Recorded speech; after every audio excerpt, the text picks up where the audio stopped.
Hello, good evening, everybody. How's everybody doing today? Sorry, it's been a while, busy weekend, but let's get into it. Part 44.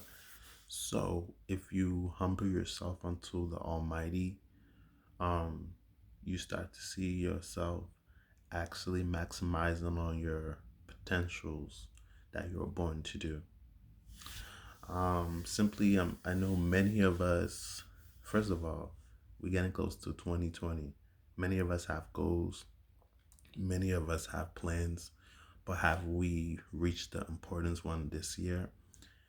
And some of it, for example, for me, knowing myself more as far as my identity, knowing where I am in the business mindset, and one of those things. So I think that's really critical that I wanted to bring that up. Have you guys reached your, goals as far as creating a business, as far as traveling, as far as even knowing more about yourself, by which is really, critical, your passion, your drive. Are you really living out your best life? And for you, like, being, humble, you know, that's kind of part of taking your time to get to know yourself more better. Sometimes taking walks, sometimes talking to mentors to see where you are in the work mindset. Also, I also encourage people, why don't you take the personality test like the Myers Briggs? It may take a while to complete those questions, but you'll be surprised on what they analyze you as. And I think that's really important to, get some feedback onto tests that you take. And then from there, you guys can start to see what you are as a personality wise, as in your characteristics of what makes you, what elements, form you. And, I think it's also really important. So what I mean by being humble, um, spending more time with yourself even more, you know, when you have the opportunity, sometimes not only pray, but also read, some books about, human behavior, also about getting to know what you were born to do, getting to know, even sometimes, even to know more about your ancestry too. I think that's also, really important that you'd be surprised that maybe your great great grandfather was, Indian, and he has like an Irish. Is so many things that, some people are taking on the blood. But however, being humble is being patient. Also, waiting on God's time. And what I mean by waiting on God's time, not like, sitting down and waiting for Him, you know, to give you what you want. You have to be the one to go out there physically and prove to Him that, hey, this is what I want, and I want to prove to you that I'm hungry for it. And that's the only way you'll be blessed. It's kind of like in the, Bible, God helped those who help themselves. And I feel like that's where a lot of people are not really taught directly about that. you know God's time, what He mean by that, waiting, we have to wait on God's time, is when you're ready, not waiting until you're getting old. It's when you're ready to go out there and to face critics. And I think that's the challenge for everybody that wants to do what they want to do. They're most likely worried. What if someone says this about me? But also, you also have to be ready to fail in life too, as well. You have to be ready saying that, oh, for example, Raphael, this wasn't a good plan. I know you had this business for like an engineering solar panel. It's not going to work.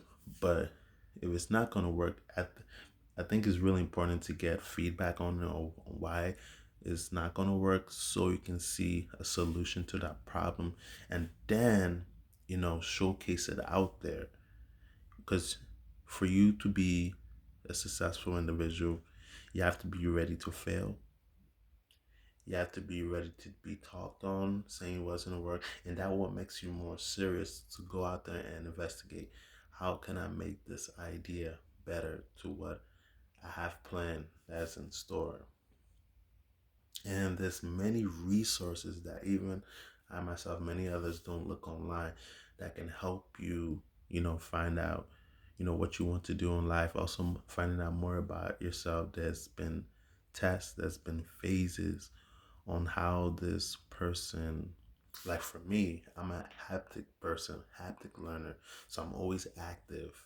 I'm always, if it's too quiet still, I always like to, move around, stuff like that. Those type of things. I think it's really important to know, something like that, to see more about yourself, things, how you react, how you go about on certain things, what makes you more happy. Because, I figure out that some people say what makes them happy or what makes them sad. Mostly some people copy people on like social media, and I feel like they probably want to fit in to be accepted. And the best thing in life, just be yourself. And I think that's what I believe, that's what makes you unique apart from everybody, is that you're yourself. um you display who you are in a good way, do something different, show that you're, completing goals, show that you're meeting up with somebody who's on the same business line on you, who can tell you what's wrong. And most of us, we don't like to face truth. That's a pure fact. Even myself, I went through it. And if you're not able to face truth, you won't be able to grow. You won't be able to surpass. And for you to achieve what you want to do, that's where humbling gets there. That's where listening is a part of. That's where maturity gets a part of. And one big, big, big fact is the attitude right there, the attitude on how you perceive things. You have to be careful what you identify things of, because I think I also said it before, it can be an illusion, for you to believe what is, but I mean, for you to believe what is not real, for you think it could be a negative thing, but without you looking into it, you could be it could be a misunderstanding by which you can miss your blessing, your opportunities. So I also want to just say before I leave out, make sure you guys are completing your goals, make sure you're focused, make sure you even go even harder before the year end. And my prayer is that I want everybody to reach their true potential, to maximize on growing within what they want to do in life. So I wish you guys the best. Videos should be coming out shortly. Stay strong, stay encouraged, and I'm out.